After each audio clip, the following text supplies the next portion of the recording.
Welcome to CC, the Classic Car Show. In this episode, we discover some hidden power in this classic English roadster.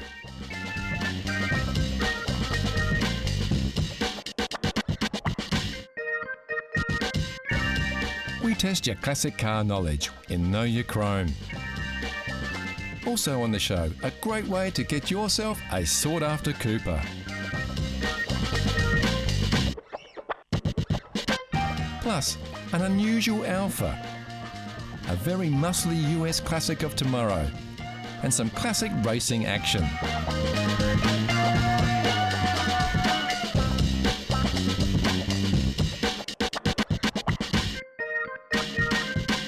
So ease off the throttle, lie back the seat, and switch yourself into cruise control for CC Classic Cars.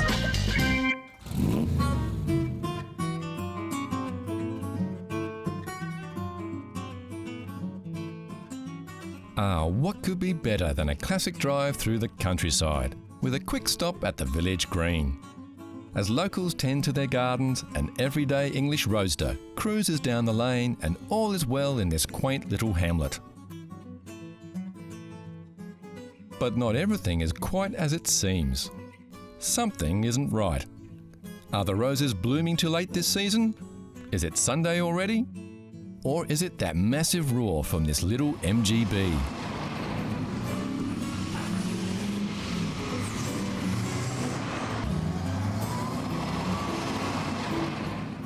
This is an MGB V8 race-modified roadster, the pride and joy of its owner and creator, Andy Morgan.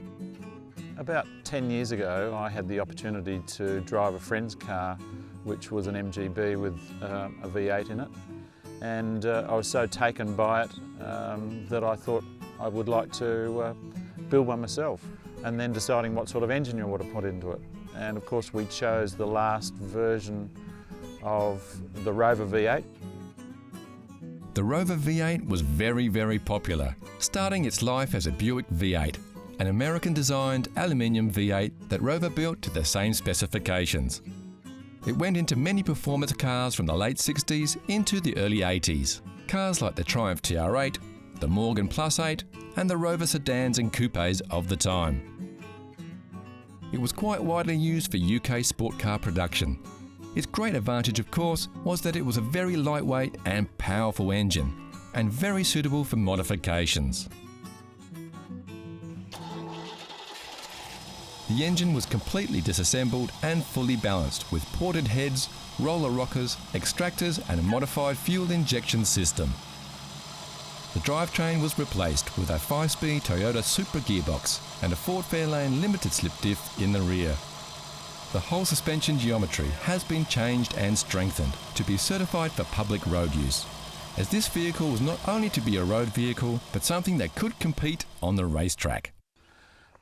We've taken off the rubber bumper bars because this body is a 1974 body, and it typically out of the factory would have had ugly big black rubber bumper bars. They weigh a lot each, so they came off, and what you see at both ends of the car are fiberglass valances, which tidies up the body but it also lightens it. The car feels like a classic car, absolutely.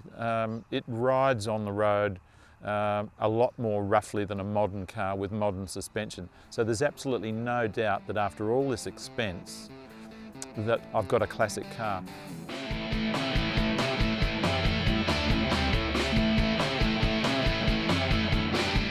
MGBs were built in the UK between 1962 and 1980.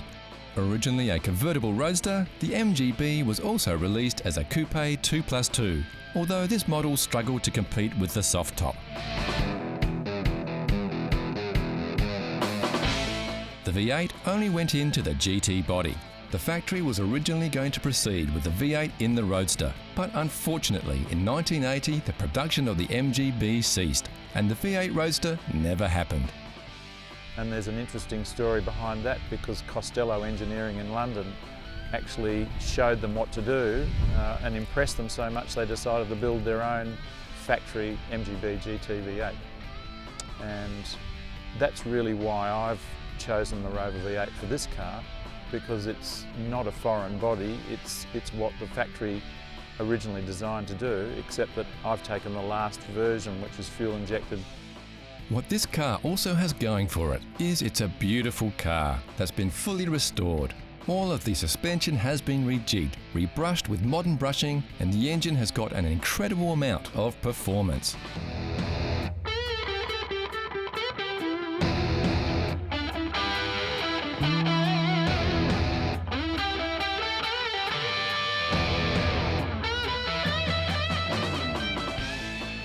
It's got more than 3 times the horsepower than the original car, and according to Andy, performs the way a modern high-powered sports car does. From a handling point of view, on the road, it feels like a classic car, but as soon as you put it on the racetrack, it's as good as any race car you can expect, because a race car is specifically built for the job. This MGB is not so good on modern roads, with its classic suspension, but certainly has the performance and sound to give you a thrill. I've got exactly the car that I wanted. I'm very pleased with it, and if you ever go through this project, I would always say, don't make it an I wish car at the end. Keep spending money on it until you're perfectly happy with it, because it's your creation and you want to be happy and not look backwards and feel that you should have done something a little bit better had you had another chance. So spend the money and be happy at the end is my recommendation. But yeah, it's a costly thing, but lots and lots of fun and a fabulous car to drive.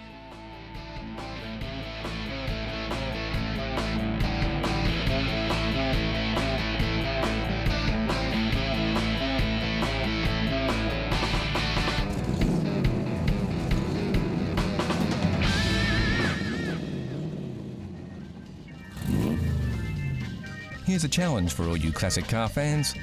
Know Your Chrome gives you a peek at some close-ups of classic chrome. Look at the shapes. Do you recognise the lines? Can you tell which car sports this shiny styling? It's too early for clues, but we can tell you it's a car, it's a classic, and it's very, very cool. Look closely, and we'll give you more hints later in the show. Next on CC, a classic Cooper for the budget conscious.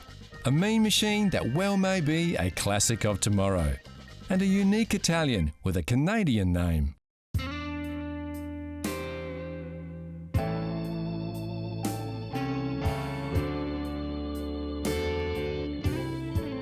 Mini Coopers are not hard to come by, as there were more than 64,000 Mini Coopers produced. Not bad for a car that had a planned production run of only 2,000.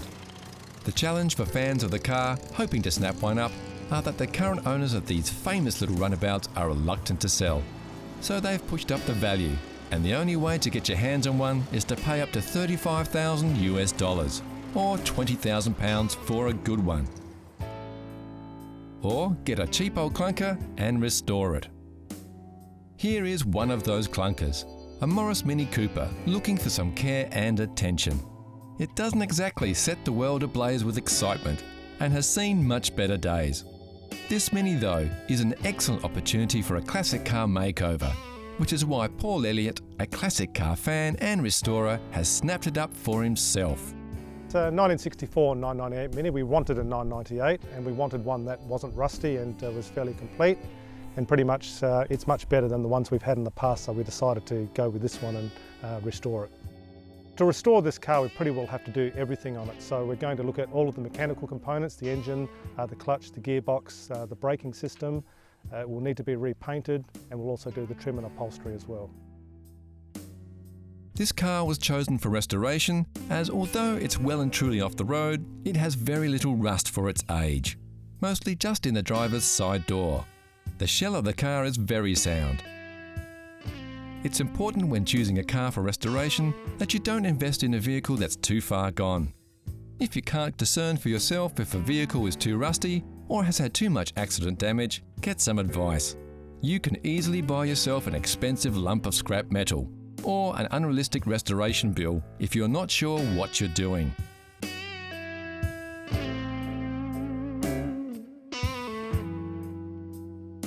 Even in this dilapidated state, the Mini Cooper is valued at around $3,000 US, or £1,800. much less than a running vehicle, but there is plenty of investment required to get it back on the road. The value of this car is in the fact it's a relatively unmolested vehicle. It still has its original hubcaps, trims, and even though it looks to be missing some of the jewellery, it's in fact here in the trunk, for safekeeping. This Cooper also has its original engine, so the whole car still has the same components it rolled out of the factory with. The great thing about restoring a Mini is that they are relatively simple to work on. Parts are a breeze to find, as more than 1 million Minis were produced, and the Cooper and Cooper S models have been appreciating in value for the last 20 years, and will continue to do so, making them a great investment.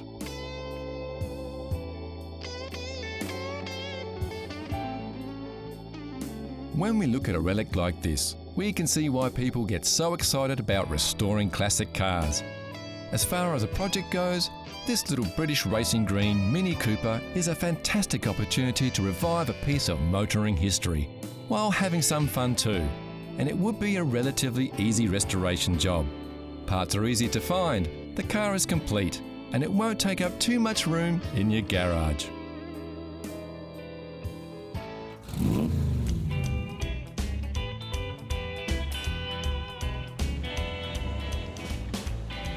From the mid to late 60s, right through to the 80s, there was a battle going on in the US car industry. Who could build the most desirable pony car or muscle car? Ford were doing well with the Mercury Cougar and the very popular Ford Mustang, while General Motors were pushing ahead with the Chevrolet Camaro and the Pontiac Firebird. The original Firebird, built from 1967 to 1969, did well, but struggled to get close to the Mustang. The updated model, though, produced from 1969 to 1981, forged a new era of rolling muscle and became a true classic in its own right. In the grand tradition of American performance vehicles, the Pontiac Firebird was a powerhouse on the open road, but struggled to hug the corners.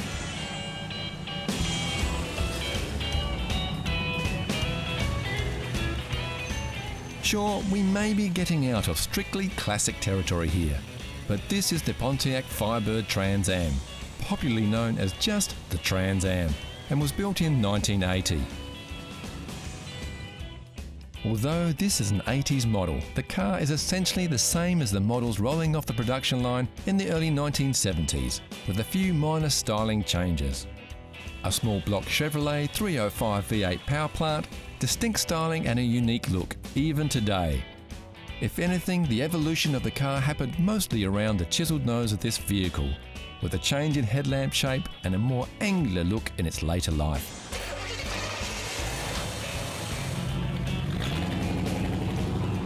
So you could call the Pontiac Trans Am a classic, or a classic of tomorrow. Either way, this piece of American muscle car history is a highly desirable and recognisable vehicle that is already appreciating in value as a classic car, no matter which country you live in.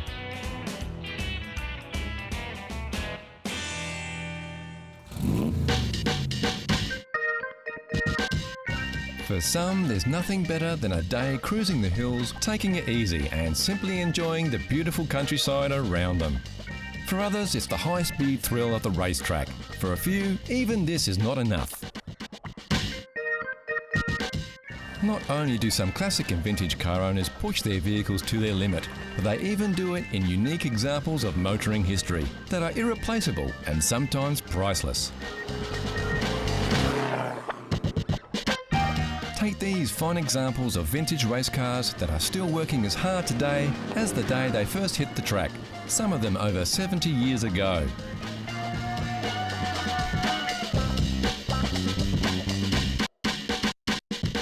First up is a 1934 MG K3 Magnet, and one of only 33 built in an MG factory for racing. This one-off 1948 special is actually based on a standard MGTC that's been heavily modified by its owner throughout its racing career. In 1951, this actual car went on to win a Grand Prix. This is Black Bess, and in its day, this black beauty was a winner of 30 major races, including the Australian Grand Prix in 1950. and between 1946 and 1952, the car was virtually unbeatable. Bess is still going strong half a century later, regularly taking part in track events with the same roar she had over half a century ago, although for now her Grand Prix days are well and truly over.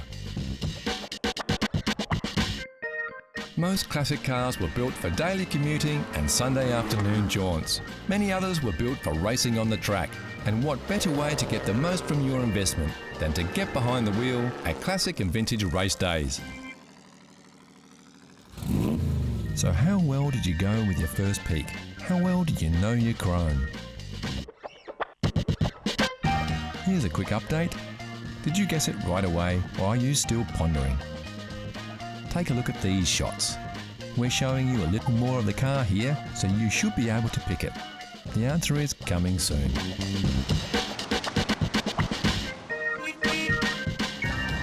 Next on CC Classic Cars, a sporty coupe from the 70s, and we reveal the Know Your Chrome mystery car. Back in 1967, Alfa Romeo was showing cars at the Montreal Expo. The Expo organisers asked the car company if they could show something special, and the Italian car maker didn't disappoint.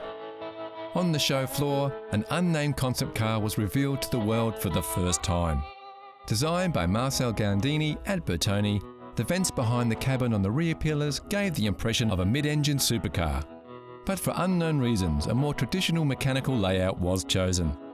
An exercise in design, the car shown at the Expo wasn't fitted with a performance engine and had only a small 4-cylinder motor fitted, just to move it around. The concept car wasn't really planned to go into production, but it stimulated so much interest that it was thought that it would be a goer. So then the question was, what do we put in it as a power plant? And the decision was taken to have a detuned version of their Formula One engine, the fuel-injected V8. The power plant chosen was the 3-litre V8 that was used in the Type 33 racing car. The capacity was detuned to produce a 2.5-litre instead of a 3-litre motor. A 90-degree V8 fuel injection engine, it produced 230 horsepower. Alfa Romeo had high hopes for their first ever V8 powered sports car.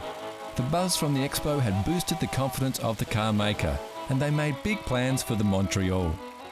The car is Alfa Romeo's attempt to make a genuine sports car that would compete with other marques. The problem was, the plan was to make 10,000 of these vehicles, but when they were moving into that, they were also trying to set up the Alfa Sud factory. There were difficulties, which meant that Alfa was losing money, and as a result, the run was finished in only 3,000 of the 10,000 being made. This particular Montreal has its own unique story. Ian Wall owned a 1973 Alfa Spyder and became friends with a man who ran an Alfa workshop. One day this Montreal came in, accident damaged, and the car was in a pretty sorry state. The owner of the Montreal thought the repairs of this car were going to be too difficult and decided to sell it. Ian had the opportunity of buying the car and thought that it was an interesting proposition, considering how unique the model was. So in 1982, he became the owner of a very badly damaged Alfa Romeo Montreal. The task then was to find the parts that were necessary to rebuild this Montreal into a workable vehicle, a search that turned out to be a global quest. Some of the parts were available from Italy, but some were no longer in the store, and we searched the world. I think the windscreen came from Belgium. There was a section that holds the radiator in behind the front of the car, and I was able to find the front end of a Montreal in Great Britain, and they cut the front end of that and sent it to me, and that completed the bits and pieces that we were looking for. It took about 3 years to complete the rebuild and restoration, and it was well worth it. The car turns heads wherever it goes. From the time of its restoration, it was used as a daily driver, to work and back every day. Towards the late 80s, Ian realised that at any time his beloved Montreal could be damaged in an accident again, and decided that he should keep his pride and joy for use in club runs and touring, and shouldn't be risking it in everyday traffic. We've taken this car, my wife and I, all around the countryside. We've had a lot of fun in it. When in the days the Grand Prix was in Adelaide, there were navigation trials. We've been in a couple of rallies, but only in the historic areas, because I didn't want to modify the car. Interestingly, the Montreal was never sold in Montreal, as the car was only ever released in Europe. With unusual features like the retractable headlight grilles to help with aerodynamics, a sporty 5-speed manual gearbox and ventilated disc brakes, the Montreal was well ahead of its time. But it did have a price tag to match. The list price of the car in 1970 was just over £5,000, or about $8,000 US. In comparison, at the time a Porsche 911 was selling around $7,000 US, while the Ferrari Dino or E-Type Jaguar could also be purchased new for about the same investment. Hence, the pickup rate of the car was well below Alfa Romeo's hopes. You can pick up a good condition or restored Montreal now for around $40,000 US, or around £25,000.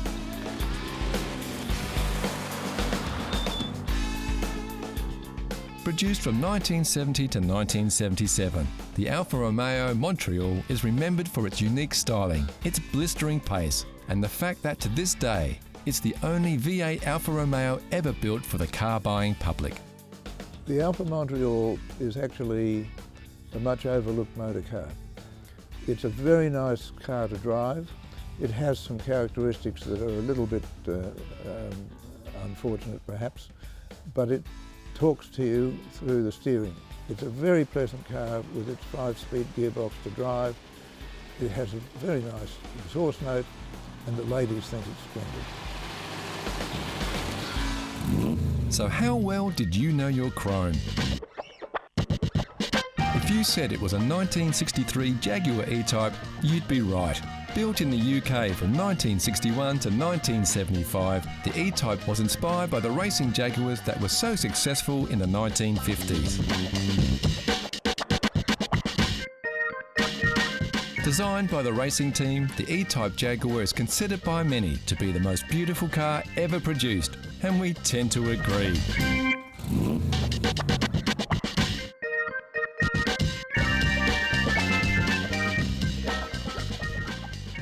Whether it's an E-Type Jaguar, like the Know Your Chrome mystery car, or something much more obscure. There is such a wide variety of highly desirable classic cars that everyone could own one if they so desired. The trick is just deciding which car to choose.